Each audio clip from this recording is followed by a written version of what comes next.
ভারতের প্রধানমন্ত্রী নরেন্দ্র মোদীর বক্তব্যে উগ্র সাম্প্রদায়িকতার ছোঁয়া পাওয়া যায় বলে অভিযোগ করেছেন জাতীয় নাগরিক পার্টির উত্তরাঞ্চলের মুখ্য সংগঠক সার্জিস আলম। দুপুরে পঞ্চগড়ের মির্জাপুরে ১২ আউলিয়ার মাজার পরিদর্শন শেষে তিনি একথা বলেন।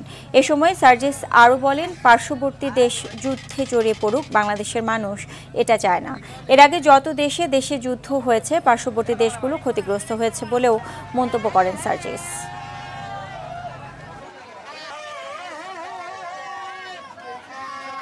ভারতের যে প্রধানমন্ত্রী নরেন্দ্র মোদী, আমরা মাঝে মাঝেই তার বিভিন্ন কথায় কাজের মধ্যে উগ্র সাম্প্রদায়িকতার ছোঁয়া পাই। তো সেই জায়গা থেকে আমরা কখনো এটা প্রত্যাশা করি না যে আমাদের পার্শ্ববর্তী দুটি দেশ যে কোনো কারণেই হোক না কেন তারা যুদ্ধে জড়িয়ে পড়ুক। তাদের সাথে শুধু আমাদের বাণিজ্যিক আন্তর্দেশীয় সম্পর্কটা গুরুত্বপূর্ণ নয়, পাশাপাশি পরিবেশটাও তো গুরুত্বপূর্ণ।